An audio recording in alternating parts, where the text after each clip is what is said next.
కంటిన్యూషన్లో ఓబద్యా గ్రంథం మనం మొన్న వారం ఓబద్యా గ్రంథం ధ్యానం చేస్తాం, ప్రారంభించాం.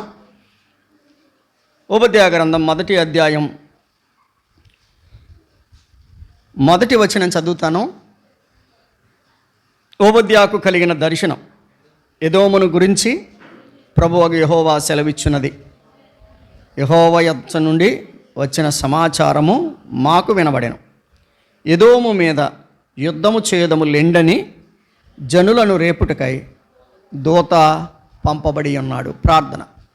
ప్రేమ కనికరం కలిగిన తండ్రి, పరిశుద్ధుడమైన మా ప్రియ ప్రభువ, ఘనమైన మీ నామమునకు వందనములు, స్తోత్రములు చెల్లిస్తున్నాం. నాయనా, నీ సన్నిధికి చేరి వచ్చాం, మీరు మాతో మాట్లాడండి. మాకు ఏది అవసరమో అది నేర్పించి మహిమ పొందమని యేసుక్రీస్తు వారి నామములో ప్రార్థించి వేడుచున్నాము తండ్రి, ఆమేన్. ఓబద్యా అనగా యెహోవా సేవకుడు అని మనం విన్నాం. ఆయన సేవ మనం చేయాలి అని, మనం సేవ చేయడానికే మనం విడిపించబడ్డామని, మందిర సేవ చేయాలని, మందిరం చుట్టూ దిగాలని, మనము సేవ చేసి నిద్రించాలని మనము గత వారం ధ్యానము చేసాం. దావీదు తన తరము వారికి సేవ చేసి నిద్రించాడు అనే సంగతి మనం జ్ఞాపకం చేసుకున్నాం. రైట్. ఓబద్యా గ్రంథం అన్నదమ్ముల చరిత్ర. ఓబద్యా గ్రంథం అన్నదమ్ముల చరిత్ర. అలా అంటారేంటండి అనొచ్చు. ఇది ఎదోమును గురించినటువంటి ప్రవచనం. ఎదోము అంటే ఎవరు? చూడండి, ఆదికాండం 36వ అధ్యాయం.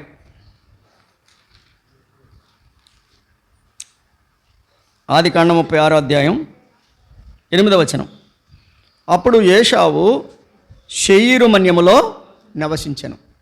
ఏశావు అనగా ఎదోము. ఏశావు అనగా ఎదోము. కాబట్టి ఎదోము అంటే ఏశావు. యాషావు గూర్చినటువంటి అనగా యాషావు వంశాన్ని గూర్చినటువంటి ప్రవచనం ఈ 21 వచనాలు. యాషావు ఏం చేశాడని యాషావుకి మీదకి యుద్ధం వస్తుంది? ఎదోమును గూర్చినే ప్రభువగు యెహోవా సెలవిచ్చినది. యెహోవా యొద్ద నుండి వచ్చిన సమాచారం మాకు వినబడెను. ఎదోము మీద యుద్ధము. ఎదోము మీద యుద్ధము. ఎదోము మీద యుద్ధము. ఎందుకు? ఎదోము మీద యుద్ధము ఎందుకు? 7 సంగతులు చెప్తాను ఎందుకో. ఆ సంగతులు ఈ అధ్యాయంలోనే ఉన్నాయి అన్నీ కూడా, మనం ఎక్కడికి బయటికి వెళ్ళక్కర్లా. ఎదోము మీద యుద్ధము, దీని చరిత్ర కూడా మనం తెలుసుకోవాలి. ఎందుకంటే చూడండి, ఎందుకు? 10వ వచనం. నీ సహోదరులైన యాకోబు సంతతికి నీవు చేసిన బలాత్కారమును బట్టి. చాలు. నీ మీద యుద్ధం ఎందుకు? నీ సహోదరులైన యాకోబు సంతతి వారి మీదికి నీవు చేసిన బలాత్కారమును బట్టి నీ మీద యుద్ధము. అయితే వినండి, బలాత్కారం చేసినవాడు యాషావు, బలాత్కారం చెయ్యబడినవాడు యాకోబు, తీర్పు తీర్చినవాడు దేవుడు. ఈ పాయింట్ అందరూ గుర్తుపెట్టుకోవాలా. బలాత్కారం చేసినవాడు ఏశావు, బలాత్కారము చెయ్యబడినవాడు యాకోబు, తీర్పు తీర్చినవాడు దేవుడు, యుద్ధాన్ని ప్రకటించినవాడు దేవుడు. ఎందుకు? ఏం జరిగింది? సంఖ్యాకాండం 20వ అధ్యాయం ఏం జరిగిందో చూద్దాం. సంఖ్యాకాండం 20వ అధ్యాయం 14వ వచనం నుంచి చదువుతున్నాను, చూడండి. నేను చదువుతున్నానా, తర్వాత మీరు చూడండి. మోషే కాదేశు నుండి ఎదోము రాజు నద్దకు దూతను పంపి, అంటే మోషే గారు ప్రయాణం చేస్తూ ఎదోము రాజు దగ్గరికి దూతను పంపించాడు. ఏమని? నీ సహోదరుడకు ఇశ్రాయేలు, అంటే ఇశ్రాయేలు అంటే యాకోబు, అడుగున దేవనగా మాకు వచ్చిన కష్టము యావత్తు నీకు తెలిసినది. మా పితరులు ఐగుప్తుకు వెళ్ళిరి, మేము చాలా దినములు ఐగుప్తులో నివసించితిమి. ఐగుప్తీయులు మమ్మును మా పితరులను శ్రమ పెట్టిరి. మేము యెహోవాకు మొర్రపెట్టగా ఆయన మా మొరవిని దూతను పంపి ఐగుప్తులో నుండి మమ్మను రప్పించెను. ఇదిగో మేము నీ పొలిమేరల చివర కాదేశు పట్టణములో ఉన్నాము. ఇదిగో మేము ఐగుప్తు నుంచి విడిపించబడి వస్తున్నాము, నీ పొలిమేరల్లో ఉన్నాం. ఎవరు పొలిమేరల్లో ఉన్నారు? వీళ్ళు ఏదోము పొలిమేరల్లో ఉన్నారు. ఏం అడుగుతున్నారు? 17వ వచనం, మమ్మును నీ దేశము దాటిపోనిమ్ము. మమ్మును నీ దేశము దాటిపోనిమ్ము. పొలములలో బడి అయినను ద్రాక్ష తోటలలో బడి అయినను వెళ్ళము, బావుల నీళ్లు తాగము, రాజమార్గమున నడిచిపోయేదము. నీ పొలిమేరలను దాటు వరకు కుడికైనను ఎడమవైపునకైనను తిరగకుండా పోయేదమని ఒక వర్తమానం పంపించాడు. అయ్యా, మేము మీ పొలిమేరలో ఉన్నాం, చాలా కష్టాలు పడి బయటకు వస్తున్నాం, ఈ కష్టాల్లో మేము ప్రయాణం చేస్తున్నాం, నీ పొలిమేరలకు వచ్చాం, నీ మెయిన్ రోడ్లో నడిచి వెళ్ళిపోతాం, నీ మెయిన్ రోడ్లో నడిచి వెళ్ళిపోతాం. అటు చేల్లోకి దిగం, ఇటు ద్రాక్ష తోటలోకి దిగం, కనీసం నీళ్ళు కూడా తాగం, దారిలో వెళ్ళిపోతాం. నీ పొలిమేరల నుంచి నీ ఊరు దాటడానికి మాకు పర్మిషన్ ఇమ్మని పర్మిషన్ లెటర్ పంపించారు. ఎక్కడికి? మీరు సరిగ్గా పాయింట్లోకి వచ్చారా లేదని అడుగుతున్నాను నేను. ఎవరికి? ఎదోముకి, అంటే ఎదోము రాజుకి. అప్పుడు ఏమనాలి? దాందేమున్నారా, ఎలాంటిరా బాబా అనాలా, అంతేనా? మీరు ఇన్ని కష్టాలు పడ్డారు, నా రోడ్డు మీద నడిస్తే ఏంటి పోయిందేముంది, ఎలాంటి అనాలా. కానీ వీడేమన్నాడు చూడండి, 18వ వచనం, ఎదోమీయులో నీవు నా దేశము లోబడి ఏంటి రోడ్డు మీదే వెళ్ళకూడదంట, దేశంలో బడి వెళ్ళకూడదు, నేను ఖడ్గముతో నీకు. తమ్ముడు వస్తున్నాడంటే కనీసం మంచినీళ్ళు అట్టుకుని ఎదురెళ్ళాల, లేకపోతే బాగున్నావరా అని చెప్పేసి వెళ్ళి అడగాల. ఈడ ఏం పట్టుకొస్తున్నాడంట? ఖడ్గము పట్టుకుని ఎదురు వస్తాను సుమి అని అతనితో చెప్పగా, ఇశ్రాయేలీలు మళ్ళీ రెండోసారి, మేము రాజమార్గముననే వెళ్ళదము, నేనును నా పశువులను నీ నీళ్లు తాగితే గనక. ఒకవేళ పశువులు గమ్ముని దేంట్లో అయినా నీళ్లు పెట్టేస్తాయి, పాపం పశువులకి తెలియదు కదా, నీళ్ళు కనబడగానే తాగేస్తాయి. ఒకవేళ నీళ్ళు తాగితే కనుక ఆ నీళ్ళ డబ్బులు కూడా మేము నీకు ఇచ్చేస్తాం అని ప్రాధేయపడ్డారు. నీకు ఇచ్చుకుందామని మరేమీ లేదు, కాలినడకనే వెళ్ళిపోతాం, మాకు గుర్రాల మీద రథాల మీద వెళ్ళాం, కాలినడకనే వెళతాం, అయితే అంతే అని అతనితో చెప్పినప్పుడు అతడు నువ్వు రానేకూడదు ఏమన్నాడండి? మరి ఇప్పుడు వీడి మీదకి యుద్ధానికి వెళ్ళాలా వద్దా? ఎవరు చేస్తున్నారు యుద్ధం? యాకోబు చేస్తున్నాడా, దేవుడు చేస్తున్నాడా? నిన్ను ముట్టినవాడు నా కంటి పాపనో, నిన్ను ముట్టినవాడు నా కంటి పాపనో, ముట్టునని ప్రమ్లావిచ్చిన దేవుడు కాచెను గతకాలం, నన్ను కాచెను గతకాలం, కృపలను తలంచుచు, కృపలను తలంచుచు, ఆయుష్కాలమంతా ప్రభుని కృతజ్ఞతతో స్తుతింతున్, ఆయుష్కాలమంతా ప్రభుని కృతజ్ఞతతో స్తుతింతున్. నువ్వు రానేకూడదన్నాడు. ఇదంతా ఎవరు చూస్తున్నారు? మనం అనుకుంటాం, నేను ఆయన భలే తిట్టేసానులే, నేను ఈయన భలే గనేసానులే, నా కోపం అంతా తీర్చేసుకున్నానులే అనుకుంటాం. But God is watching. దేవుడు చూస్తున్నాడు, ఆయన చూచుచున్న దేవుడు, ఆయన మనకు ప్రతిఫలం ఇచ్చేవాడు. దేవుని వాక్యం చెప్తుంది చూడండి, 20వ వచనం, అంతటా ఎదోము బహు జనముతోనూ మహాబలముతోనూ బయలుదేరి వారికి ఎదురుగా, ఒకవేళ వచ్చేస్తాడేమో అనుకుని పెద్ద సైన్యాన్ని తీసుకుని ఎదురొచ్చాడంట.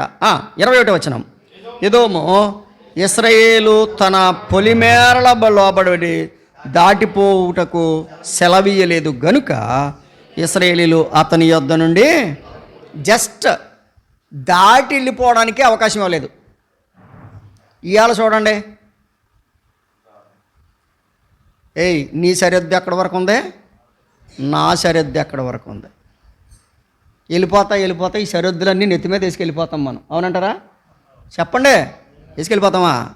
ఏమీ అట్టుకెళ్ళాం. యోబు అన్న మాట గుర్తుపెట్టుకోండి. యోబు ఏమన్నాడు తెలుసా? నేను ఈ లోకంలోనికి ఏమీ తీసుకొని రాలేదు, ఏది పట్టుకెళ్ళను. నేను బ్రతికినంతకాలం సంతోషంగా అన్నదమ్ములు సుఖంగా సౌఖ్యంగా ఆనందంగా బ్రతకడమే దేవుని వాక్యం చెప్తున్న సత్యం. అంతేగాని అసలు నువ్వు రానేయకూడదు అన్నాడు అంటే మీరు వీడికి ఇంకా దారి ఉండదా? కష్టమవుతుంది కానీ దారి ఉండదా? 21:4 చూడండి, 21:4 చూడండి. వారు ఎదోము దేశము చుట్టిపోవాలనని హోరు కొండ నుండి ఎర్ర సముద్ర మార్గమున సాగినప్పుడు. కాబట్టి దేవుడు ఇంకో దారి చూపించాడు లేదా? వీడి దారి అడ్డం పెట్టాడు కానీ దేవుడు ఇంకో దారి చూపించాడా లేదా?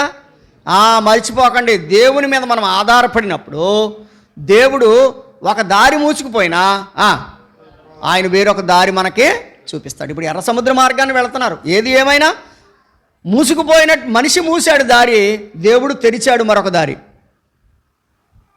అన్న దారి మూసాడు, దేవుడు మరొక దారి తెరిచాడు. ఇంతకీ నేను అంటాను, ఏదోమో ఇశ్రాయేలీల్ని కానాను వెళ్లకుండా ఆపగలిగాడా? చెప్పండి. ఏదోమో ఇశ్రాయేలీల్ని కానాను వెళ్లకుండా ఆపగలిగాడా? ఎవడి తరం కాదు. మనం దేవుని మీద ఆధారపడినప్పుడు ఎవడు మనల్ని ఆపలేడు, గుర్తుపెట్టుకోండి. అందుకనే ఓబద్యా గ్రంథం ప్రారంభం ఏమనుంది? ఓబద్యాకు కలిగిన దర్శనము. ఎదోము గురించి ప్రభువుకు యెహోవా సెలవిచ్చినది, యెహోవా యొద్ద నుండి వచ్చిన సమాచారము. ఏమని వచ్చింది? ఎదోము మీద యుద్ధము. ఎందుకు? ఏం చేద్దాం? ఎదోము మీద యుద్ధం చేద్దాం.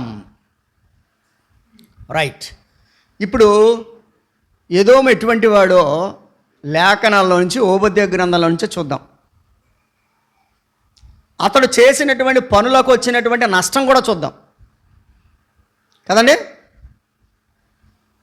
Every action there is a reaction కదా, ఆపోజిట్ రియాక్షన్ కూడా కాదు. ఏదైనా ఒక బంతిని కొట్టామనుకోండి తిరిగి మళ్ళీ వచ్చేస్తుంది. గుర్తుపెట్టుకోవాలి మనందరం కూడా. కాబట్టి ఏదో కొన్ని యాక్షన్స్ చేశాడు. ఇక్కడ రావద్దు, నువ్వు రానేయకూడదన్నాడు, జనాలను ఎత్తుకుని వెళ్ళాడు, ఆపాడు, రావద్దన్నాడు. కానీ ఇశ్రాయేలీయులకు దేవుడు మరొక దారి చూపించాడు. కానీ ఎదోము లక్షణాలు చూద్దాం. చూడండి, నెంబర్ 1 ఎదోము లక్షణాలు. 3వ వచనం చూడండి. అత్యున్నతమైన పర్వతము మీద ఆసీనుడై ఉండి కొండ సందులలో నివసించువాడా, నన్ను కిందకి పడద్రోయగలవాడెవడని అనుకునివాడా. ఆగండి, ఏదోముకి ఏముందంట చెప్పండి. నన్ను కింద ఎవడ పడేస్తాడు? నేను ఎక్కడున్నాను? పర్వతముల మీద ఆసీనుడను. ఎక్కడ? పర్వతముల మీద నేను ఆసీనుడు, నన్ను కింద ఎవడ పడేస్తాడు అనేటువంటి భయంకరమైన గర్విష్టి. ఎవరో? ఏదోము. మనలో ఉన్నారా ఏదోములు మనలో ఉన్నారా? నన్ను ఎవడ పడేస్తాడు, నేనెవడికి లెక్క చేయాలి, ఎవడ లెక్క నాకు, ఆడెంత ఈడెంత. మొన్నకు ఆయన ఏదో అన్నాడంట, ఆ మాట నాది చెప్పారు. అంటే నన్ను గురించి కదలండి, ఎవరి గురించి నేను అన్నాను. అటువంటి మాటలు ఎక్కడ వినకండి, ఎక్కడ చెప్పకండి. ఎందుకో తెలుసా? ఇవన్నీ వినేవాడు ఎవరున్నారు? పైన ఉన్నాడు, ఆయన చూస్తాడు. చెప్పుడు మాటలు పనికిరావు, ఎవరికి ఎప్పుడు ఎక్కడ చెప్పకండి. ఈ అంటింపులు ఎవరికి అంటించకండి. ఈ మసాలా వేసేటప్పటికి ఆటోమేటిక్గా అవతలకి బీపీ పెరిగిపోద్ది. కాబట్టి అటువంటి పనులు చేయకండి. ఇప్పుడు దేవుడు ఇతని గర్వాన్ని చూచాడు. యుద్ధానికి రావడానికి గల కారణం ఏంటి? గర్వం. నన్ను ఎవడికి ఎందాడేస్తాడు, నేను ఎవడికి నమస్కారం చేయాలి, నేను ఎవడికి వంగాలి, నాకు సంబంధం ఏంటి, ఆడికి నాకు సంబంధం ఏంటి, ఇటువంటి మాటలు మాట్లాడకండి. దేవుని పిల్లలు ఎప్పుడు కూడా గర్విష్ఠులుగా ఉండకూడదు. దేవుని వాక్యం చెప్తుంది. 16వ అధ్యాయం సామెతల గ్రంథం 16వ అధ్యాయం 18వ వచనం. సామెతల గ్రంథం 16వ అధ్యాయం 18వ వచనం. నాశనమునకు ముందు గర్వము నడుచును. నాశనమునకు ముందు గర్వము నడుచును. 18వ అధ్యాయం 12వ వచనం. 18వ అధ్యాయం 12వ వచనం. ఆపత్తు రాకమునుపు నరుని హృదయము అతిశయపడును, ఘనతకు ముందు వినయమును. కాబట్టి మనకు ఉండాల్సింది ఏంటి? గర్వమా వినయమా? వినయం. ఆపద రాకముందు మనిషి ఎగిరిపడతాడంట. ఆపత్తు రాకమునుపు నరుని హృదయము ఎగిరిపడుతుంది, అతిశయపడుతుంది. మరి ఇతని గర్వం ఇతన్ని ఏం చేసింది? 2వ వచనం చదవండి. ఉపదేశ గ్రంథం 1వ అధ్యాయం 2వ వచనం. నిన్ను ఇప్పుడు చెప్పాలి. ఇంత గర్వంగా ఉన్నవాడిని దేవుడు ఎలా మార్చేశాడు? కొండ మీద కూర్చున్నవాడిని ఏం చేశాడు దేవుడు? అల్పుడిగా చేర్చేశాడు. వింటున్నారా? గర్వము అతనిని ఎలా మార్చింది? అల్పుడిగా మార్చింది. ఒకప్పుడు నేను గొప్పవాడిని అనుకున్నాడు, కానీ దేవుడు అతన్ని ఎలా మార్చాడు? అల్పునిగా మార్చేశాడు. సామెతల గ్రంథం 29వ అధ్యాయం. సామెతల గ్రంథం 29వ అధ్యాయం 23వ వచనం. సామెతల గ్రంథం 29:23. ఎవని గర్వము వానిని తగ్గించును, వినయ మనస్కుడు ఘనత నొందును. కాబట్టి గర్వంతో ఉన్నాడు, ఇప్పుడు ఏం చేయబడ్డాడంటే అల్పునిగా చేయబడ్డాడు. గనుడిగా ఉన్నాను అనుకున్నవాడు ఈ రోజున అల్పుడిగా చేయబడ్డాడు. రైట్. ఒకటి, అతని గర్వము అతని మీదకి యుద్ధాన్ని తీసుకుని వచ్చింది. అతని గర్వం అతన్ని అల్పునిగా చేసింది. 2, 5వ వచనం చదువుదాం. చోరులే కానీ రాత్రి కన్నము వేయేవారే కానీ నీ మీదకి వచ్చిన ఎడల తమకు కావలసినంత మట్టుకు దోచుకుందురు కదా. ద్రాక్ష పండ్లైనను ఏరువారు నీ యొద్దకు వచ్చిన ఎడల పరిగి ఏరుకుని వారు కొంత ఉండనిత్తురు కదా. నిన్ను చూడగా ఇప్పుడు చెప్పండి. ఎదోము యొక్క జీవితంలో 2వ కారణం చెప్పండి. అది చెడుతనం. చెడిపోయాడా? బొత్తిగా చెడిపోయాడా? ఎవరన్నా ఉన్నారు అటువంటి వాళ్ళు మనలోనూ? అలా నేను అన్నాను అనుకోండి, నువ్వేనంటే ఇంకా బోళ్ళ మంది ఉన్నారు మాకు అంటారు మీరు. నేను నిన్ను చూడగా చెప్పలే ఏమన్నాడు చూడండి. నీ హృదయ గర్వం చేత నీవు మోసపోతావని 3లో చెప్తే 5లో అంటున్నాడు నిన్ను చూడగా నీవు. ఒక్క మాట, దేవుడు మనల్ని చూస్తున్నాడు. ఆయన మనల్ని చూసినప్పుడు మనం ఎలాగున్నాం, మన పరిస్థితి ఎలాగుంది మనం ఆలోచిస్తే, నేను నిన్ను చూడగా నువ్వు బొత్తిగా. యెహెజ్కేలు గ్రంథం 16వ అధ్యాయం. యెహెజ్కేలు గ్రంథం 16వ అధ్యాయం 8వ వచనం. మరియు నేను నీ యొద్దకు వచ్చి నిన్ను చూడగా ఇష్టము పుట్టించు ప్రాయము. ఒకరిని చూస్తేనేమో బొత్తిగా చెడిపోయాడంట, ఒకరిని చూస్తేనేమో ఇష్టం పడుతుందంట. ఇప్పుడు చెప్పాలి, నిన్ను చూస్తే దేవుడు నువ్వు బొత్తిగా చెడిపోయావా లేకపోతే దేవునికి ఇష్టడుగా ఉన్నావా? నేను నిన్ను చూడగా, ఉపదేశ గ్రంథం 1:5లో నేను నిన్ను చూడగా నువ్వు బొత్తిగా చెడిపోయావు. అదే ఇశ్రాయేలుతో మాట్లాడుతున్నాడు. ఎక్కడ? యెహెజ్కేలు గారి ప్రవక్త ద్వారా ఇశ్రాయేలుతో మాట్లాడుతున్నాడు 16వ అధ్యాయంలో. నేను వచ్చి నిన్ను చూడగా నీకు ఇష్టము పుట్టించు. అంటే ఇప్పుడు గమనించాలి, మనము దేవునికి ఇష్టంగా ఉండాలా, దేవుని ఎదుట చెడిపోయినట్టుగా కనబడుతున్నామా? చెక్కింగ్ ఎవరు చేస్తారు ఇప్పుడు? మా చిన్నప్పుడు కొబ్బరికాయలు తీసేవాళ్ళు వెనకాల కూర్చునేవాళ్ళు. అంటే కొబ్బరికాయలు తీసేసిన తర్వాత ఇలాగా ఆడించేవాడు, అవునా? ఇలా కొట్టి ఇలాగా ఆడించేవాడు. ఇది ఎన్నిళ్ళు నాకేసిందని అనేవాడు. ఏంటి మరి ఎన్నిళ్ళు నాకేస్తాం ఏంటో నాకేం తెలిసింది కాదు. ఇప్పటికీ అర్థం కాదు నాకు ఎన్నిళ్ళు నాకేయడం అంటే ఏంటో. ఇలాగానే ఇది పనిచేయదని అదలాడేవాడు. ఇప్పుడు ఎంతగా నాణ్యం ఎవరు చూశారు? వర్తకుడు చూసుకున్నాడు. అక్కడ కొనుక్కునేవాడు నాణ్యం చూసుకున్నాడు. ఇప్పుడు నీ నాణ్యం నా నాణ్యం ఎవరు చూస్తారు? ఆయన చూస్తాడు. నిన్ను చూడగా బొత్తిగా చెడిపోయావు అన్నాడు అనుకోండి, మన పని అయిపోయిందే. అయ్యి బాబు ఇదేంటండి బాబు, నేను ఎన్ని కానుకలు ఇచ్చాను, ఇన్నిసార్లు మందిరానికి వెళ్ళాను, నేను అంత చేశాను ఎంత చేశానంటే, నో, నువ్వు బొత్తిగా చెడిపోయావు, నువ్వు ఎన్ని ఇస్తే ఏంటి, నువ్వు చెడిపోయావు, పక్కన తీసేయి అంటాడు. నిన్ను చూడగా నీవు ఇష్టము పుట్టించు ప్రాయం. ఇప్పుడు చెప్పాలి, ఇశ్రాయేలు ఇష్టలుగా ఉంటే ఏదోము ఎలా ఉన్నాడు? బొత్తిగా చెడిపోయాడు. కాబట్టి మనం ఈ రోజున ఏం చేయాలి తెలుసా? మనమందరం చెడిపోయిన వాళ్ళమే కదా. చెడినవాడానైన నన్ను చేరదీసి బ్రోచినావు, చెడినవాడానైన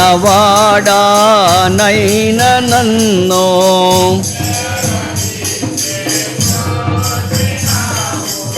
పడిన నాదు గోతి నుండి, పడిన నాదు గోతి నుండి పైకి లేవా నెత్తినావు, భజన చేయుచు భట్ట పాలక.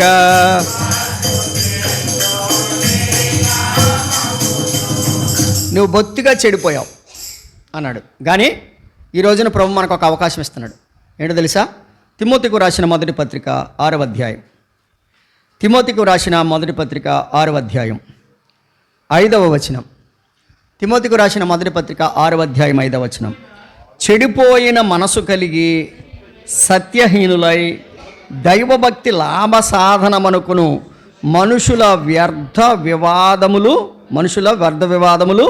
కలుగుచున్నవి అని చెప్పి, సంతుష్టి సహితమైన దైవభక్తి గొప్ప లాభసం. ఎక్కడ అన్నాడు? చెడిపోయిన మనసు కలిగి సత్యహీనులై. మనం ఎటువంటి వాళ్ళమంట?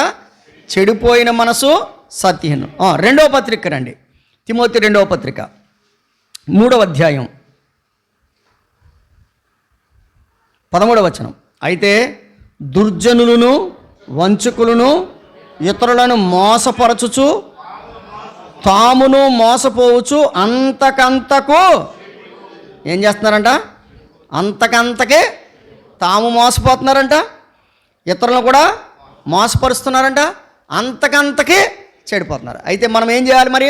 ఎఫెసీ పత్రిక 4వ అధ్యాయం, ఎఫెసీ పత్రిక 4వ అధ్యాయం 22వ వచనం. ఎఫెసీ పత్రిక 4వ అధ్యాయం 22. కావున మునుపటి ప్రవర్తన విషయములోనైతే మోసకరమైన దురాశల వలన చెడిపోవు మీ ప్రాచీన స్వభావము వదులుకొని. ఏం చేయాలి మనం? వదిలిపెట్టుకోండి. అది చెడిపోయే స్వభావాన్ని వదిలేయండి. పూర్వకాలం గతంలో మీరు చేస్తున్నటువంటి మీ మునుపటి ప్రవర్తన విషయంలో మోసకరమైన దురాశల వలన చెడిపోవు మీ ప్రాచీన స్వభావమును వదులుకొని మీ చిత్తవృత్తి యందు నూతన పరచబడిన వారై నీతియు యథార్థమైన భక్తి గలవారై దేవుని పోలికగా పుట్టిన నవీన స్వభావమును. కాబట్టి మీరు ఆ చెడిపోయే స్వభావాన్ని వదిలిపెట్టండి. ఈరోజు చెడిపోయే స్వభావాన్ని వదిలిపెట్టండి. కాబట్టి ఏదోము ఏం చేశాడు చెప్పండి? చెడిపోయాడు, బొత్తిగా చెడిపోయాడంట. చెడిపోయిన ఎవడన్నా చేరదీస్తారండి? రండి, ఉపదేశ గ్రంథం 1వ అధ్యాయం, ఉపదేశ గ్రంథం 1వ అధ్యాయం 2వ వచనం మరలా చదువుతాం చూడండి. అల్పునిగా చేసి తిని. నువ్వు చెడిపోయావు కాబట్టి నువ్వేం చేయబడుతున్నావు? చెడిపోయి నిన్ను ఎవ్వడు చేర్చుకోడు. చెడిపోయిన నిన్ను ఎవ్వడు చేర్చుకోడు. చెడిపోయావు, నీవు బొత్తిగా చెడిపోయావు కాబట్టి నువ్వేం చేయబడ్డావు? బహుగా తృణీకరింపబడ్డావు. నేను అనుకుంటాను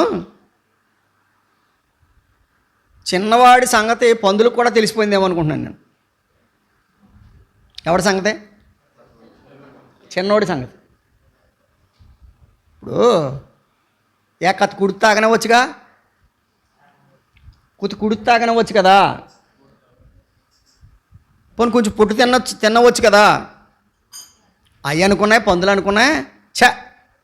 ఇటువంటి చెడిపోయినోడికి మన కుడిది కూడా పెట్టకూడదు అనుకున్నాయి. అది అర్థమవుతుందా? మీకు అర్థమవుతుందా? ఇటువంటి చెడిపోయినోడికి అసలు మన కుడిది కూడా పెట్టకూడదు అనుకున్నాయి. ఏం చేయని ఇప్పుడు? పందులు సహా వెలివేసినాయి అంట. ఒక ఆయన రాశాడు పాట. ఏంటంట? పందులు సహా వెలివేడును ఆవేదన కదా. పందులు కూడా వెలేసినాయి అంట. ఎందుకంటే పందులు కూడా చేర్చుకోలేదు. అది గమనించాలి. నీ చెడిపోయిన బ్రతుకు పందులు కూడా చేర్చుకోవట్లేదు నిన్ను. కానీ ఎవరు చేర్చుకున్నారు? కొడుకునే కాదనుచు గృహమే చెరసాలనుచు కోపించి వెళ్ళితి. కూలివానిగనైనా నీ ఇంట పని చేసి కనికరమే కోరుదు. కాదనకు నా తండ్రి, దిక్కెవ్వారును లేరు, క్షమించి బ్రోవుము. కాదనకు నా తండ్రి, దిక్కెవ్వారును లేరు, క్షమించి బ్రోవుము. మార్గము చూపుము ఇంటికి, నా తండ్రి ఇంటికి. మాధుర్య ప్రేమ ప్రపంచము చూపించు కంటికి. ఇప్పుడు పందులు కూడా గెంటేస్తే చేర్చుకున్నది ఎవరు? కాబట్టి చెడిపోయిన మన బ్రతుకుని బాగు చేసేది పరమ తండ్రి ఒక్కడే. ఇంకెవ్వరు మనల్ని చేర్చుకోరు, ఎవ్వరు చేర్చుకోరు. ఇప్పుడైనా నేను చెడిపోయాను నాయన, నేను పడిపోయాను నాయన అని ప్రభు దగ్గరికి వస్తే ప్రభు చేర్చుకుంటాడు. నిన్ను కాదనేవాడు కాదు. బైబిల్ చెప్తుంది, నా యొద్దకు వచ్చేవారిని నేను ఎంత మాత్రమును బయటికి త్రోసివేయను.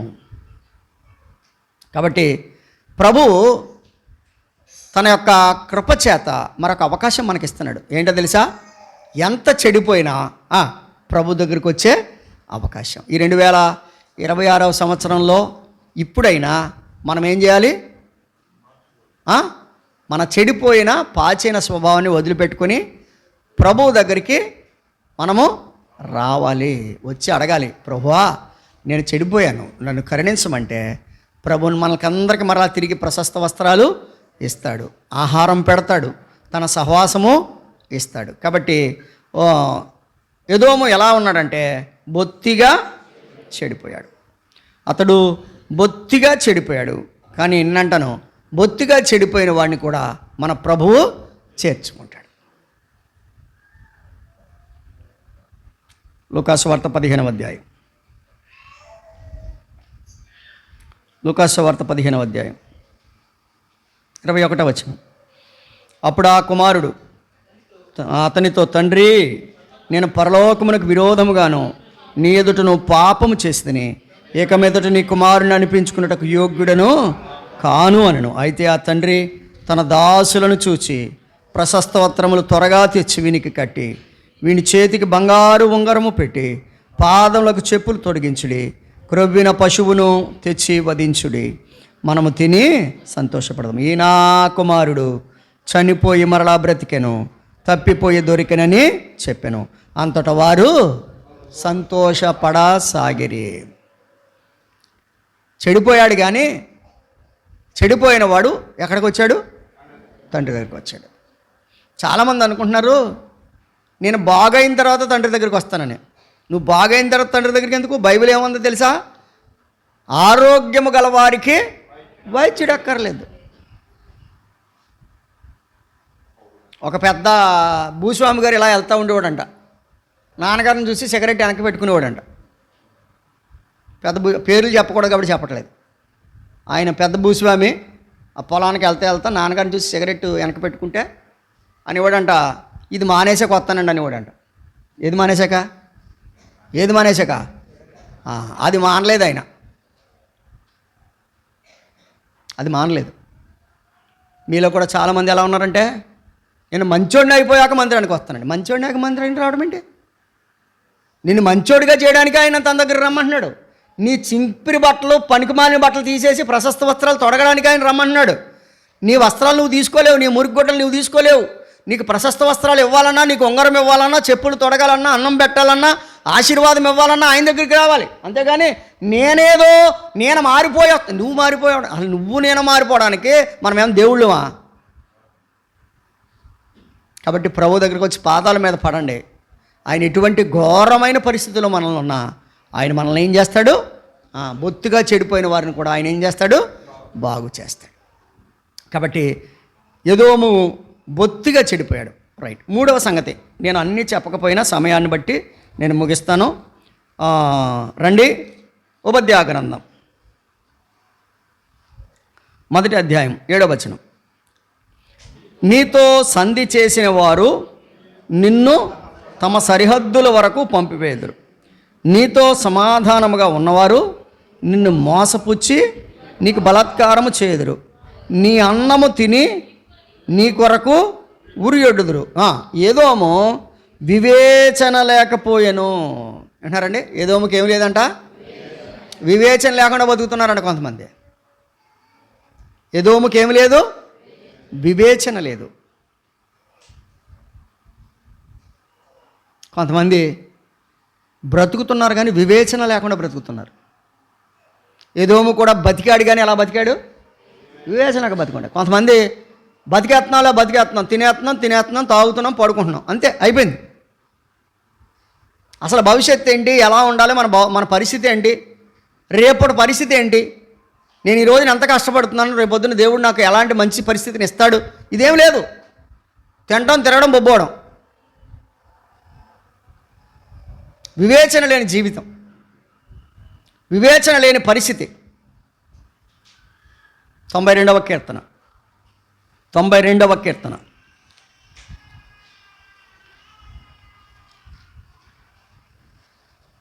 6వ చరణం చదువుదాం, చూడండి. పశుప్రాయులు వాటిని గ్రహింపరు, అవివేకులు. పశుప్రాయులు అంటే ఇప్పుడు ఇంతకే వివేచన లేకపోవడం అనేది దేని లక్షణం, పశువుల లక్షణం. మరలా చెప్తున్నా, మీరేమనుకున్నా సరే వివేచన లేకుండా బ్రతకడం పశువుల లక్షణం. ఏంటంటే తెలుసా, పశువుకి అది గడ్డి ఎత్తే మేత తింటదే, లేదంటే పొడి సూరుకుంటుంది, లేదా తాడు తెంపుకుని పోద్ది. మనం పశువులం కాదు కదా, మనం మనుషులం. మనకు వివేచన ఉండాలి. పశువులకే వివేచన ఉందంట. యెషయా చెప్పాడు కదా, ఎద్దు తన కామందును ఎరుగును, గాడిద తన సొంతగాని దొడ్డి తెలుసుకొనును. అంటే గాడిదకి, ఎద్దులకి, పశువులకి ఉన్న వివేచన ఎవరికి లేదు, మనిషికి లేదు ఈ రోజున. కాబట్టి ఎదోముకు ఏమి లేదంట, వివేచన లేదు. వివేచన లేకుండానంట అందరితోనూ ఫ్రెండ్షిప్ చేసేటంట. వినాలి, అప్పుడు యవనస్తులు ఇప్పుడే జాగ్రత్త వినాలి. వివేచన లేకుండా అందరితో ఫ్రెండ్షిప్ చేసేటంట. ఫ్రెండ్షిప్ చేస్తే ఆడి దగ్గర తిన్నవాళ్ళే అని తన్నేశారంట. ఉన్నారా, ఆడి దగ్గర తిన్నవాళ్ళే వాడిని తన్నేశారంట. అవునా లేదా, అక్కడ ఉందా లేదా చూడండి, అక్కడ ఉందా లేదా చూడండి. 7వ వచనం, ఉపద్య గ్రంథం 1:7.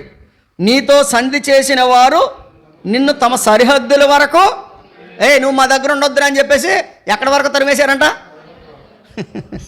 ఇది వరకు దగ్గర డబ్బులు ఉన్నప్పుడేమో వాడి దగ్గర ఉంచుకున్నారు, ఇప్పుడు ఎక్కడి వరకు తన్నేశారు, సరిహద్దుల వరకు తన్నేశారంట.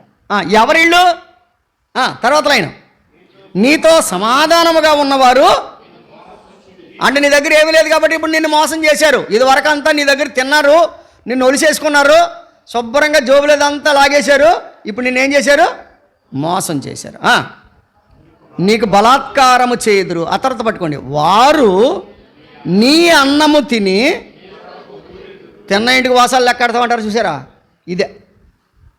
నీ అన్నము తిని నీకేం చేశారు, అంత జరుగుతున్నా నీకేం లేదు, వివేకం లేదు. అది ఇప్పుడు నిన్ను తరిమి తన్నేస్తున్నారని, నిన్ను సరిహద్దుల వరకు పంపించేస్తున్నారని, నిన్ను మోసం చేస్తున్నారని, నీ అన్నం తిని నీకు ఉరొడుతున్నారని కూడా నీవు అర్థం చేసుకోకుండా, అబ్బాయి ఈ నా బాగా స్నేహితుడండి, నాకు చాలా ప్రాణ స్నేహితుడు అంటాడు. అప్పుడు తెలుస్తుంది పీకట్టుకు నురేసిన తర్వాత. అది వివేకం లేని స్థితి. అంటే చిన్నవాడికి అప్పటి వరకు వివేకం లేదు, కానీ తన పరిస్థితి తను అర్థం చేసుకుని వివేకిగా మారాడు. అయితే అతనికి బుద్ధి వచ్చినప్పుడు, అంటే బుద్ధి రావడం అంటే ఏంటి, అంతకుముందు బుద్ధి లేదు, వివేకం లేదు. ఇప్పుడు అంతా పోయిన తర్వాత ఏమొచ్చింది, వివేకం వచ్చింది. ఇప్పుడు చెప్పండి, ఎదోముకి ఏం లేదు, వివేచన లేదు. యవనస్తులారా, మీరు ఎవరితో స్నేహం చేస్తున్నారు, ఫోన్లో చాటింగ్లు ఎవరితోటి, ఫేస్బుక్ల్లో, ట్విట్టర్లో, యూట్యూబుల్లో ఈ గందరగోళం ఎవరితోటి, ఏంటి స్నేహాలు ఏంటి? నీ ఎదురుగుండా ఉన్నవాడితో మాట్లాడరండి వీళ్ళు. ఇంట్లో నలుగురుంటే నలుగురికి 4 ఫోన్లు, ఫోన్తోనే మాట్లాడుకుంటారు వీళ్ళు, మనుషులతో మాట్లాడరు. కొంతకాలానికే ఏ కంపెనీ కూడా తయారు చేస్తాడు, బ్రెయిన్లో పెట్టేస్తాడు, ఒకటి చిప్ బ్రెయిన్లో పెట్టేస్తాడు. మనం ఆడక్కడ కంట్రోల్ చేస్తుంటాడు, మనం తిరుగుతూ ఉంటాం, అంతే. ఆ దరిద్రం వచ్చింది మనకి. పూర్వం నలుగురు కూర్చుని పిచ్చబట్టి మాట్లాడుకుని ఎలా ఉన్నారా ఏంట్రా బాగున్నావు అని అంటారు. 50 సంవత్సరాలని మొన్న మా కాలేజీ గోల్డెన్ జూబ్లీ ఏదో జరిగితే అక్కడికి వెళ్తే ఫోటో దిగుదాం రారా అని ఒకటంటే అలా దిగుతూ ఉంటే మిగిలిన వాళ్ళు అందరూ మాట్లాడుకుంటామే. వాళ్ళు కూడా ఫోన్లే తప్ప కనీసం ఎదురుకుండా వచ్చాడు. వీడు ఎప్పుడో ఓల్డ్ ఫ్రెండ్, 25 సంవత్సరాల క్రితం ఫ్రెండ్ అన్నది కూడా లేదు. మాట్లాడతాం. ఏంటి ఈ గందరగోళం ఏంటి నాకు అర్థం కాదు. అది నిన్ను నాశనం చేస్తుంది, నీకు ఉరేస్తుందని తెలిసి కూడా దాన్ని వదిలిపెట్టట్లేదు నువ్వు. అది నాన్నగారు చెప్పేవారు కదా, గోదావరి వచ్చినప్పుడంట, మీకు అర్థమైపోయింది అందరికీ, గోదావరి వచ్చినప్పుడంట దొంగలు అట్టుకుంటాకి వెళ్ళాడంట ఒకడు. దొంగలు తేవడానికి వెళ్ళాడంట. దొంగలు తేవడానికి వెళ్ళి పట్టుకున్నాడంట ఆ దొంగనే. అబ్బా భలే దొంగ దొరికిందిలే అని. అదేమో ఆ దొంగ అలా లాక్కెళ్ళిపోతుందండి. ఇక్కడ గట్టు మీద ఉన్న వాళ్ళు అంటారంట, ఒరే దాన్ని వదిలేరా, వచ్చేరా లోపల లాక్కిపోతుందంటే. ఒరే ఆడన్నాడంట, పెద్ద కేకేసి అన్నాడు, నేను ఎప్పుడో దాన్ని వదిలేసాను, అదే నన్ను వదిలిపెడతలేదు అన్నాడు. ఇంతకేంటది? ఎలుగుబంటి. అది మన పరిస్థితి. అది వివేచన లేకపోవడం అంటే అది. అసలు మనం ఎక్కడికి వెళ్తున్నాం, దేన్ని పట్టుకుంటున్నాం, దేనితో సహవాసం చేస్తున్నాం, ఎవరితో మన సాంగత్యం, ఎవరితో మన స్నేహం, అదే వివేచన లేకపోవడం. వివేచన లేకుండా స్నేహం చేస్తే వాడి అన్నం తిన్నవాడే వాడికి ఏమేశారు? కీర్తన గ్రంథం ఆల్రెడీ 92 చదివాం కదా. సామెతల గ్రంథానికి రండి. సామెతల గ్రంథం 3వ అధ్యాయం. సామెతల గ్రంథం 3వ అధ్యాయం 13వ వచనం. జ్ఞానమును సంపాదించువాడు ధన్యుడు, వివేచన కలిగిన నరుడు. ఏముండాలి? వివేచన కలిగిన నరుడు ధన్యుడు. 3:6 3వ అధ్యాయం 6వ వచనం. నీ ప్రవర్తన అంతటి యందు ఆయన అధికారమునకు ఒప్పుకొనుము, అప్పుడు ఆయన నీ త్రోవలను సరళము చేయను. నేను జ్ఞానిని కదా, నేను అన్నీ మేనేజ్ చేస్తాను, నేను మహా తెలివైన అని అనుకోవద్దు. యెహోవా యందు భయభక్తులు కలిగి చెడుతనమును విడిచిపెట్టును, అప్పుడు నీ దేహమునకు ఆరోగ్యమును, నీ ఎముకలకు సత్తువయు. కాబట్టి ఉరి పడక ముందే దేవుని దగ్గరికి రండి. మరొక్కసారి ఎఫెసీ పత్రిక రండి, 4వ అధ్యాయం. ఎఫెసీ పత్రిక రండి, 4వ అధ్యాయం.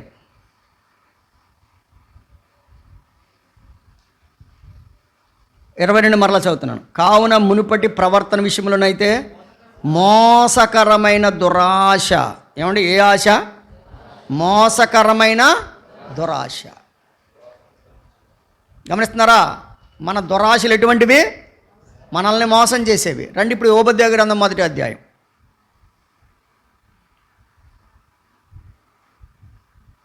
మూడవ వచనం. అత్యున్నతమైన పర్వతము మీద ఆసీనుడయుండి కొండ సందులలో నివసించువాడా, నన్ను కింద పడద్రోయగలవాడెవడని అనుకునివాడా, నీ హృదయ గర్వము చేత నీవు నాకు బోళ్ళంత తెలుసు అని చెప్పి మోసపోయావు.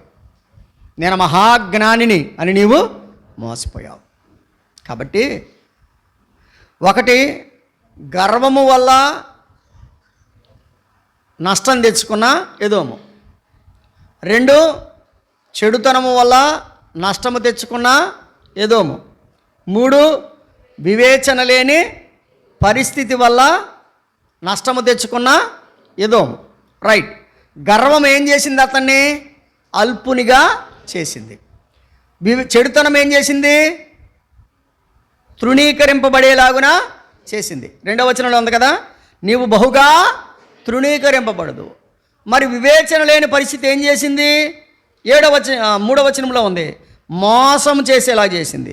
తర్వాత 7వ వచనంలో ఉంది, నీ అన్నము తిన్నవారే నీకు ఊడియొడ్డారు. కాబట్టి మోసపోయేలాగా చేశారు. చూడండి, నిన్ను మోసపుచ్చి 7వ వచనం చదవండి. నీతో సమాధానముగా ఉన్నవారు నిన్ను మోసపుచ్చి నీకు బలాత్కారము. కాబట్టి వివేచన లేని స్థితి ఏదోమును ఏం చేసింది? మోసం చేసింది. 3 మాటలు చెప్పాను, గుర్తుపెట్టుకోండి మరలా. గర్వము అల్పునిగా చేసింది, చెడుతనము తృణీకరింపబడేలాగున చేసింది, వివేచన లేని స్థితి మోసపోయేలాగున చేసింది. రైట్, 10వ వచనానికి రండి. ఉపదేశ గ్రంథం 1వ అధ్యాయం 10వ వచనం. నీ సహోదరులైన యాకోబు సంతతి వారికి నీవు చేసిన బలాత్కారమును బట్టి. వింటున్నారా? ఏం చేశావు? ఎదోము ఎటువంటి వాడంట? బలాత్కారం. ఎదోము ఎటువంటి వాడు? బలాత్కారి. బలాత్కారమును బట్టి చెప్పాడు అక్కడ. నీవు బలాత్కారమును బట్టి నీవు అవమానమును పొందదు. నువ్వు బలాత్కారం చేసావు, దేవుడు నీకేమిచ్చాడు? అవమానం ఇచ్చాడు. సామెతల గ్రంథం 13వ అధ్యాయం 2వ వచనం. సామెతల గ్రంథం 13వ అధ్యాయం 2వ వచనం.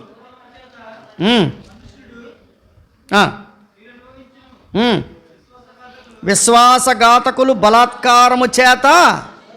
కాబట్టి బలాత్కారం చేసేవాడు ఏమైపోతాడంట? నాశనం అయిపోతాడండి. బలాత్కారం చేసినవాడు ఏమైపోతాడు? నాశనం అయిపోతాడు. ఇది దేవుని వాక్యం చెప్తుంది, నేను కాదు. సరే, దోపిడీ దొంగలు అంటారు కదా, దోపిడీ దొంగలు, రాబర్స్, బలాత్కారులు అని వారికి పేరు. వీళ్ళు ఏం చేస్తారంటే ప్రయాణం చేసేవాడిని అటగించి వాడి దగ్గర ఉన్నాయన్నీ ఒలిసేసుకుని వెళ్ళిపోతారు, అంతే కదా? రైట్. ఇప్పుడు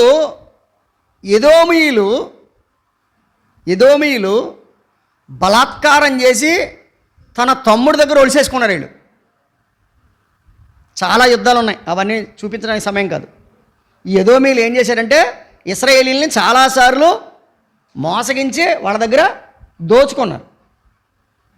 అందుకని దేవుడు వాళ్ళని ఏమన్నాడు? బలాత్కారులు అన్నాడు. ఏమన్నాడు? బలాత్కారులు. బలాత్కారంతో వాళ్ళు సంపాదించుకున్నారు. ఆ బలాత్కారంతో వాళ్ళు సంపాదించుకున్నారు. కానీ దేవుడు ఏం చేశాడంట? చూడండి, దేవుడు ఏం చేశాడంట? 6వ వచనం చదవండి.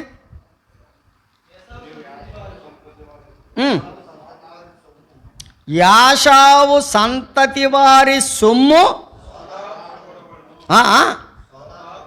అంటే ఏంటి? మళ్ళీ ఇప్పుడు నీవు right, good sir, thank you. ఇప్పుడు బలాత్కారంతో కొంత డబ్బు సంపాదించాడు వీడు. ఎవడో? ఏదో బలాత్కారి. వీడి దగ్గర బ్లాక్ మనీ ఉంది. నరసయ్య గారు చెప్తున్నారు సార్, చెప్పండి, సగం మింగేస్తారు ఏంటండి. బ్లాక్ మనీ ఉంది, వైట్ మనీ ఉంది. వైట్ మనీ అంటే ఏంటి? కష్టపడి సంపాదించుకున్నది, మచ్చలేనిది అని అర్థం, చేతుల కష్టార్జితం అని అర్థం. బ్లాక్ మనీ అంటే ఏంటి? లంచాలు తీసుకున్నదని, డ్రాయర్ కింద చేయెత్తి లంచాలు, సంతకం పెట్టడానికి అది ఇది డబ్బులు అవి తెలిసి దొంగ సాక్ష్యాలు చెప్పడానికి లంచాలు, ఇవన్నీ తీసుకున్నది అది బ్లాక్ మనీ, గుర్తుపెట్టుకోండి. ఇప్పుడు దేవుడు సోదా చేస్తాడంట. ఏం చేస్తాడు? మేము సిబిఐ అని ఎంక్వైరీకి వస్తాడు. మేము ఈడీ అంటారు, ఎన్ఫోర్స్మెంట్ డైరెక్టరేట్. ఎన్ఫోర్స్మెంట్ డైరెక్టరేట్ అని స్లిప్ చూపించి మీరందరూ బయటికి వెళ్ళి కూర్చోండి అంటారు. మీరందరూ బయటికి వెళ్ళి కూర్చోండి అంటే అందరూ మనం బయట కూర్చోవలసిందే. వీళ్ళు ఏం చేస్తారంటే బీరువాలతో సహా సోదా చేస్తారు. ఇప్పుడు ఇంతకు మందేదో మంద కాందేదో చెప్పాలి. వాక్యం అంటే సాధారణం అనుకుంటున్నారా? నీదేదో నీది కాందేదో తేల్చేది దేవుని వాక్యమే. నువ్వు బలాత్కారంతో సంపాదించావా, కష్టపడి సంపాదించావా, తేల్చేది దేవుని వాక్యమే. ఇప్పుడు ఏదోము మీదకి దేవుడు ఎందుకు యుద్ధానికి వస్తున్నాడంటే చెప్పండి, బలాత్కారంతో సంపాదించాడు. దేంతో సంపాదించాడు? దేవుని వాక్యం చెప్తుంది, ఏశావు సొమ్ము సోదా చేయబడుతుంది. ఏం చేయబడుతుంది? సోదా చేయబడుతుంది. ఇంకొక మాట చెప్తాను, సమయం అవుతుంది. ఉపదేశ గ్రంథం చదువునన్న. వాడు దాచిపెట్టిన ధనమంతయు ఏం పట్టును? మరే ఆడు సొంత సొమ్ము అయితే ఎందుకు పట్టుకుంటారు? నీ దగ్గర బిల్లు లేదు, ఓచురు లేదు. ఇప్పుడు మీరు ఎలక్షన్ టైంలో ఏం చేస్తారు? ఎలక్షన్ టైంలో మీ దగ్గర ఇంత సొమ్ము కంటే ఎక్కువ ఉండకూడదని రూల్ ఉంటుంది. ఏదో పెళ్ళో పేరంటం వచ్చింది, ₹1,00,000 2,00,000 కావాలి, 3,00,000 కావాలి, బ్యాంక్ నుంచి తెచ్చుకుంటున్నాం. అప్పుడు వాడికి ఏం చూపించాలి మనం? డబ్బుతో పాటు ఓచర్ కూడా చూపించాలి. అప్పుడు వదిలిపెడతాడు మనల్ని. అంటే ఇది నీ డబ్బే, ఎవడో ఇచ్చింది పంచిపెట్టమన్నా ఇచ్చిన డబ్బు కాదు, ఇది నీ సొంత డబ్బే, నీ జీతమే, నీ కష్టార్జిత జీతమే అన్నప్పుడు వదిలిపెడతాడు వాడు. ఇప్పుడు సోదా చేయడం ఎందుకు? నీదా నీది కాదా? ఒక్క మాట అంటాను నేను, మన ఇళ్ళ దగ్గర మన కాంతి ఏదైనా ఉంటే ఎవరిదైతే వాళ్ళకి ఇచ్చేయండి. ఇది కొంచెం కష్టంగానే ఉంటుంది. నేను చెప్పింది ఏమైనా అర్థమైంది మీకు? ఇది మళ్ళీ చెప్తున్నాను. I want to repeat again. మీ ఇంటి దగ్గర మీది కాంతి ఎవరిదైనా ఉంటే బయటికి తీసేయండి. ఎందుకంటే రేపొద్దున దేవుడు సోదా చేస్తాడు, నేను కాదు. పొరపాటున ఉండొచ్చు. ఇంకొక సంగతి చెప్పనా? రాహేలు ఏం చేసిందంటే దొంగతనం చేసి తీసుకొచ్చింది. అవునా? ఎక్కడి నుంచి? తండ్రి ఇంటికాడి నుంచి. ఒక అధ్యాయం దాటకుండానే ఆమె ప్రసవిస్తూ చనిపోయింది. మంద కాంది మన దగ్గర ఉండడానికి వీలు లేదు. గుర్తుపెట్టుకోండి, కాంది మన దగ్గర ఉండడానికి వీలు లేదు. ఎవరిదైతే వాళ్ళకి ఇచ్చేద్దాం. ఏమి లేదండి, చాలా కాలంగానమ్మ ఈ గిన్నె మాది ఇంటి దగ్గర ఉండిపోయింది, ఏమనుకోక అమ్మని ఇచ్చేస్తే వాళ్ళు ఏమనుకుంటారంటే, అయ్యి బాబు ఇదా మా తాత ఇచ్చింది, మా బాబు ఇచ్చిందని సంతోషపడతారు, నేనేం తిట్టరు. లేదంటే అర్ధరాత్రి పడుకునేటప్పుడైనా వాళ్ళ గుమ్మాలు పెట్టేసి పడుకోండి వెళ్ళి. దేవుడైనా ఓ అమ్మో ఈ గుమ్మం ఎప్పుడు ఈ గిన్నె అని చెప్పేసి చూసి సంతోషపడతారు. ఇంకా అర్ధరాత్రి అని పట్టుకొచ్చి పెట్టండి, ఏముంది, దేవుడు ఇచ్చాడు అనుకుంటారు. మీ దొంగతనం ఎవరికీ తెలియదు. ఇది నేను చెప్పేది కదండి, ఓబద్య గ్రంథం చెప్పే సత్యం. నేను ఏదో మిమ్మల్ని మభ్య పెట్టాలని నేను మాట్లాడలా. నేను కంటిన్యూగా ఆమోస గ్రంథం, తర్వాత ఓబద్య గ్రంథం, తర్వాత యోనా గ్రంథం మనం కంటిన్యూగా చదువుకున్నాం. అందులో ఉండే వాక్య సత్యాన్ని మనం తెలుసుకుని మనం రోజు ఏం చేయాలంటే మనం ప్రక్షాళన చేసుకోవాలి. వాక్యంతో ఏం చేయబడాలి? మనం ఉదక స్నానం చేసుకోవాలి. మనది కాని సొమ్ము మన దగ్గర ఉండడానికి వీలు లేదు. ఒకవేళ ఉంచుకున్నావంటే అది సోదా చేస్తాడు, నువ్వు దేవునికి దొరికేస్తావు. ఓకేనా? నాన్నగారిని మోసం చేసింది ఎవరో? రాహేలు.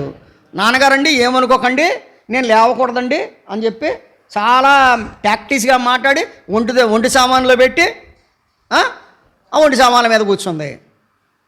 రెండవ కుమారుని కంటూ చనిపోయింది. నేను అంటాను, పాపమునకు వచ్చు జీతము మరణం.